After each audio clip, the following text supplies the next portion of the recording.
జీవము కలిగిన యేసుక్రీస్తు ప్రభువారి అతి శ్రేష్టమైన నామంలో విశ్వవాణి శ్రేయోభిలాషులకు, ప్రార్థన పరిచర్య భాగస్థులకు, పోషకులకు పరిచర్య పక్షంగా మా హృదయపూర్వకమైన కృతజ్ఞతలు, ప్రేమ వందనాలు తెలియజేస్తూ ఉన్నాం. ప్రియులారా, దేవుని వాక్యాన్ని మనం చదువుకుందాం. పరిశుద్ధ బైబిల్ గ్రంథంలో కీర్తనల గ్రంథము 67వ అధ్యాయము 1-2 వచనాలు నేను చదువుతూ ఉన్నాను. భూమి మీద నీ మార్గము తెలియబడినట్లును, అన్యజనులందరిలో నీ రక్షణ తెలియబడినట్లును దేవుడు మమ్మను కరుణించి మమ్మను ఆశీర్వదించునుగాక. ఆయన తన ముఖకాంతి మా మీద ప్రకాశింపచేయునుగాక. ప్రార్థన చేసుకుందాము. దయగల మా తండ్రి, చదవబడిన ఈ లేఖనాన్ని మీరు దీవించమని, మీ నామ ఘనత కొరకై మమ్మల్ని బలపరిచి మీ రాజ్య నిర్మాణం కొరకై ఈ వాక్య పరిచర్య ఉండునట్లుగా నాయనా మీరు సహాయపడమని, నన్ను మరుగుపరిచి శిలువ ప్రత్యక్షతను మీరు కనపరుచుకునమని మా ప్రభువైన యేసుక్రీస్తు వారి పరిశుద్ధ నామం పేరిట అడిగి వేడుకొనుచున్నాము తండ్రి, ఆమెన్. ప్రియులారా, చదవబడిన ఈ లేఖనంలో 67వ సంకీర్తన 7 చరణాలను మనం చదివితే ఇది దావీదు చేసినటువంటి ప్రార్థనగా మనకు కనిపిస్తూ ఉంది. దావీదు ఏమని ప్రార్థన చేశాడు అనంటే, మొదటి 2 వచనాలను మనం గమనించినప్పుడు, భూమి మీద నీ మార్గము తెలియబడినట్లును, అన్యజనులందరిలో నీ రక్షణ తెలియబడినట్లును దేవుడు మమ్మను కరుణించి మమ్మను ఆశీర్వదించునుగాక. ఆయన తన ముఖకాంతి మా మీద ప్రకాశింపచేయునుగాక అని తన ప్రార్థనను ప్రారంభించాడు. ప్రియులారా, ఈ 7 చరణాలను మనం గమనించినప్పుడు దావీదు యొక్క ప్రార్థనలో శ్రేష్టమైనటువంటి ఆత్మ సంబంధమైన అర్థాన్ని మనము గ్రహించగలుగుతాం.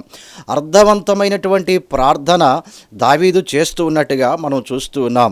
ప్రియులారా, 67వ సంకీర్తనలో దావీదు చేస్తూ ఉన్నటువంటి ఈ ప్రార్థన దేవుని పని కొరకై ముడిపెట్టడాన్ని మనం చూస్తూ ఉన్నాం. ప్రియులారా, ఏమని ఆయన ప్రార్థన చేస్తూ ఉన్నాడు అనంటే, ప్రభువా, భూమి మీద నీ మార్గము తెలియబడాలి అనంటే, అన్యజనులలో నీ రక్షణ తెలియబడాలి అనంటే నీవు మమ్మల్ని కరుణించు, మమ్మల్ని ఆశీర్వదించు, మీ ముఖకాంతి మా మీద ప్రకాశింపచేయు అని ప్రార్థన చేస్తూ ఏమని ముడిపెట్టాడు అనంటే, తన ఆశీర్వాదానికి, దేవుని పనికి ఆయన కనెక్ట్ చేసినట్టుగా ఈ అధ్యాయములో మనం చూడగలుగుతూ ఉన్నాం. ప్రియులారా, దావీదు చేసినటువంటి ఈ ప్రార్థన ఎంత ప్రాముఖ్యమైనది అనంటే చాలా అర్థవంతమైనటువంటి ప్రార్థనగా మనము చూస్తూ ఉన్నాం. ప్రియులారా, ఈ ప్రార్థన చివరి వచనాలు మనం గమనించినప్పుడు, దేవా, ప్రజలు నిన్ను స్తుతించుదురుగాక, ప్రజలందరూ నిన్ను స్తుతించుదురుగాక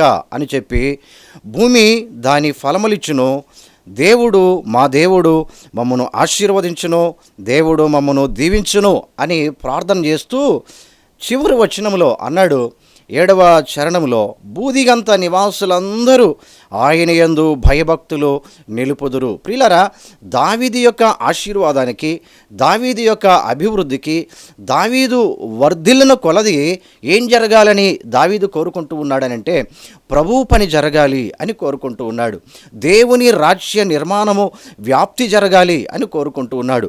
ప్రియులారా, మనము వర్ధిల్లటం, మనము అభివృద్ధి చెందటం, మనము ఆశీర్వదింపబడటం దేవునికి ఇష్టం. ఆయన ఆశీర్వదించే దేవుడు, వర్ధిల్ల చేసే దేవుడు, అభివృద్ధినిచ్చేటటువంటి దేవుడు. అలాగైతే దావీదు ప్రార్థించినప్పుడు తన ప్రార్థన తాను అభివృద్ధి చెందేటటువంటి విషయంలో ఏం జరగాలి అని కోరుకుంటూ ఉన్నాడనంటే, అన్యజనులలోనికి నీ రక్షణ వెళ్ళాలి ప్రభువా అని కోరుకుంటూ ఉన్నాడు. నశించేటటువంటి ప్రజలు అనేకులు నా ఆశీర్వాదాన్ని, నా అభివృద్ధిని, నా ఎదుగుదలను చూచి మీ వైపు చూడాలి, మిమ్మును గమనించాలి అని కోరుకుంటూ ఉన్నాడు. ప్రియులారా, ఈ దినాలలో మనము ప్రార్థనలు చేస్తూ ఉన్నాం కదా, మన బిడ్డలు వర్ధిల్లాలి, మన బిడ్డలు గొప్పవాళ్ళు కావాలి, మన బిడ్డలు ప్రయోజకులు కావాలి. నిజమే, ప్రయోజకులు అవుతారు, వర్ధిల్లుతారు, అభివృద్ధి చెందుతారు. కానీ దావీదు ప్రార్థన చేసి తన ప్రార్థనకు, ప్రభువా, నేను వర్ధిల్లితే, నేను అభివృద్ధి చెందితే, నీ ముఖకాంతి నా మీద నీవు ప్రకాశింపజేస్తే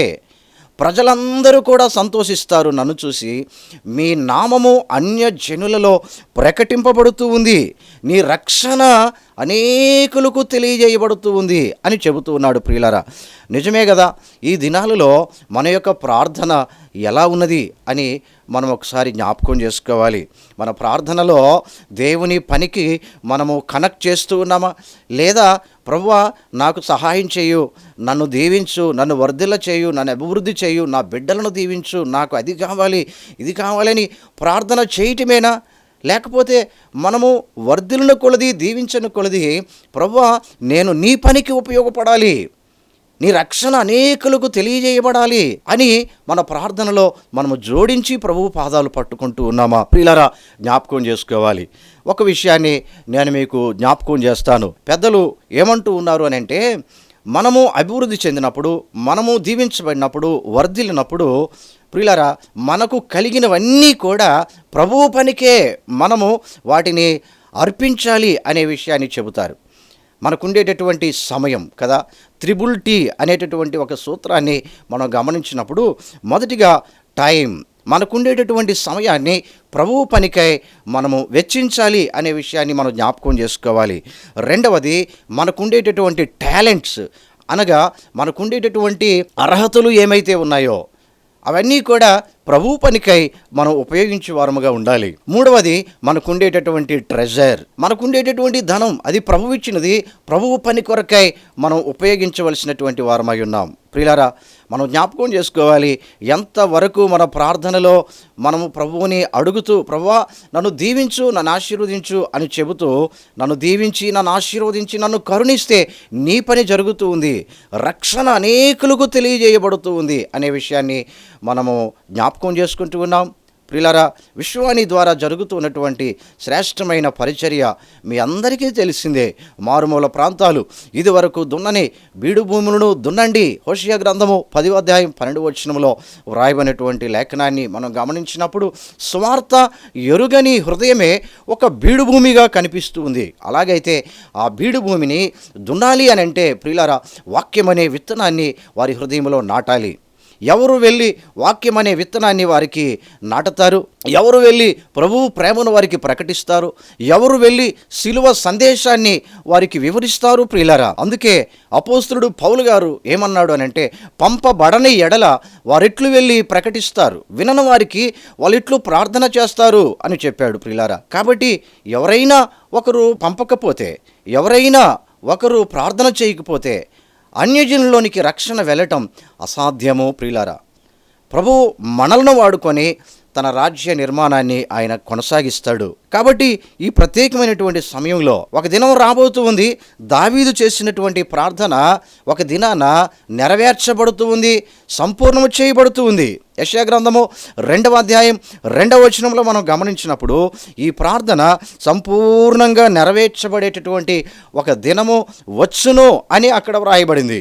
అన్యజనులందరూ ప్రభువైన యేసుక్రీస్తునందు విశ్వాసం ఉంచుతారు అని అక్కడ వ్రాయబడింది. ప్రియులారా, వాస్తవమే. రోమీయులకు రాసినటువంటి పత్రికలో 14వ అధ్యాయం 11వ వచనంలో కూడా అపోస్తలుడు పౌలు గారు ఏమంటూ ఉన్నాడనంటే, ప్రతి నాలుక యేసే దేవుడని ఒప్పుకోవాలి, ప్రతి మోకాలు యేసు నామములో వంగాలి. ప్రియులారా, ప్రతి నాలుక యేసే దేవుడని ఒప్పుకోవాలి అనంటే, ప్రతి నాలుక యేసునామములో వంగాలి అనంటే వారికి స్వార్థ ప్రకటించబడాలి.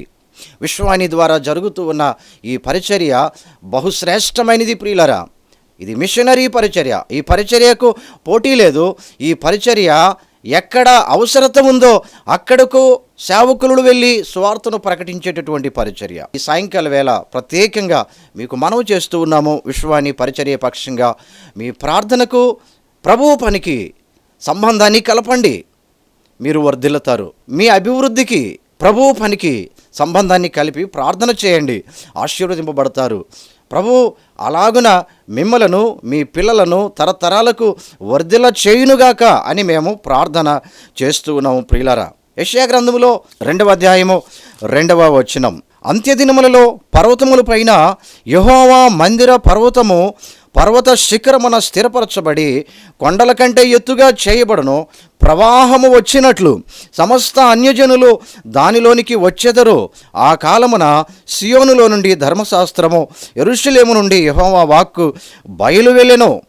జనములు గుంపులు గుంపులుగా వచ్చి యాకోబు దేవుని మందిరమునకు యెహోవా పర్వతమునకు వెలుదము రండి అని చెబుతారు అనే విషయాన్ని మనం చూస్తూ ఉన్నాం ప్రియులారా. ఈ ప్రవచనము నెరవేర్పు కాలము సమీపిస్తూ ఉంది. అలాగైతే మనము ఈ ప్రవచనం నెరవేరాలి అని అంటే మనము ప్రార్థన చేయాలి. మన ప్రార్థన ప్రభువు పనికి ముడివేయబడి ఉండాలి ప్రియులారా, ముడివేయబడి ఉండాలి. ఏ విధంగా మనం ప్రార్థన చేస్తూ ఉన్నాం? ప్రభువా, నా బిడ్డలను ఆశీర్వదించు, నా కుటుంబాన్ని దీవించు అని మనం ప్రార్థన చేస్తూ ఉన్నాం. మంచిది, నాకు ఆరోగ్యమియ్యు, నాకు బలమియ్యు, నన్ను ఆశీర్వదించు అని ప్రార్థన చేస్తూ ఉన్నాం. మంచిది, బలం ఇస్తే, ఆరోగ్యం ఇస్తే, ఇంకొక ఆశీర్వాదాన్ని ఇస్తే, ఒక ఉద్యోగం ఇస్తే, ప్రభువు మీకు అనుగ్రహిస్తే మీరు ఏం చేస్తారు? మీరు ఏ విధంగా దేవుని నామాన్ని మహిమపరుస్తారు? దావీదు చేసినటువంటి ప్రార్థన ఈ సమయంలో మనం జ్ఞాపకం చేసుకోవాలి ప్రియులారా. నన్ను దీవిస్తే, నన్ను ఆశీర్వదిస్తే, నన్ను హెచ్చించితే, నన్ను వర్ధిల్ల చేస్తే, నా కుటుంబాన్ని అభివృద్ధి పరిస్తే, ప్రభువా నేను, నా కుటుంబము నీ కొరకే, అన్యజనులలో నీ నామము రక్షణ తెలియబడినట్లుగా మేము బ్రతుకుతాము ప్రభువా అని మనము ప్రార్థన చేయవలసినటువంటి వారమై ఉన్నాం. మరి అలాగున ఉండునట్లుగా ప్రభు సమృద్ధిగా మిమ్మును, మీ కుటుంబాన్ని ఆశీర్వదించునుగాక. ఆమేన్. ప్రార్థన చేసుకుందాం. దయగల మా తండ్రి, మీ ఘనమైన నామమునకు స్తోత్రాలు, వందనాలు. ధ్యానించిన ఈ లేఖనాలను బట్టి మీకు వందనాలు చెల్లిస్తున్నాం. దావీదు తన ప్రార్థనకు, మీ పనికి, తన ఆశీర్వాదానికి, మీ పనికి, రక్షణ కార్యాలకు ముడిపెట్టి ప్రార్థించినట్టుగా 67వ సంకీర్తనలో మేము ధ్యానించాం. దయగల ప్రభువా, మీరు మమ్మలను ఆశీర్వదిస్తూ ఉన్న కొలది, మా బిడ్డలను ఆశీర్వదిస్తూ ఉన్న కొలది, మీరు మమ్మలను అభివృద్ధి పరుస్తూ ఉన్న కొలది, నశించు ఆత్మలను మేము చూచువారంగా, మేము ఉపయోగపడాలి అని మేము ప్రార్థించేవారంగా కృప దయచేయండి. దయగల ప్రభువా, మీ ఆశీర్వాదాన్ని, మీ దయను, మీ కృపను మేము కోరుకుంటూ ఉండగా ఈ ప్రత్యేకమైనటువంటి సమయంలో మా ప్రియులందరినీ మీ కృపాహస్తాలకు అప్పగించుకుంటూ ఉన్నాం. సమృద్ధి అయిన మీ కృప మాకు దయచేయండి. సమృద్ధి అయిన ఆర్థిక వనరులు మీరు మాకు దయచేయమని ప్రార్థన చేస్తూ ఉన్నాం. ఎంతమంది మా ప్రియులు ఈ దినాన, ఈ సాయంకాల వేళ ఈ వాక్యాన్ని విన్నారో, ప్రత్యేకంగా వారిని మీరు ఆశీర్వదించి అభివృద్ధిపరిచి మీ నామ ఘనత కొరకు, మీ రాజ్య నిర్మాణం కొరకై వారిని వాడుకొనుమని మా ప్రభువును, మీ ప్రియకుమారుడు యేసు క్రీస్తు వారి అతి శ్రేష్టమైన నామములో ప్రార్థించి వేడుకొనుచున్నాము తండ్రి. ఆమేన్. పరమ తండ్రి అయిన దేవుని ప్రేమ, కల్వరి శిలువలో మన కొరకు ప్రాణమును పెట్టి మరణమును గెలిచి తిరిగి లేచిన సజీవుడు యేసుక్రీస్తు ప్రభువారి యొక్క కృప, అనుదినము మనలను బలపరుస్తూ సర్వసత్యములోనికి మనలను నడిపిస్తూ ఉన్న పరిశుద్ధాత్మ దేవుని యొక్క అన్యోన్య సహవాసము సర్వలోక పరిశుద్ధులకు, ఈ సాయంకాల వేళ వాక్యాన్ని వింటున్నటువంటి ప్రియులకు, విశ్వాని శ్రేయోభిలాసులకు, పోషకులకు ఇప్పుడు ఎల్లప్పుడూ సదాకాలము తోడయుండునుగాక. ఆమేన్.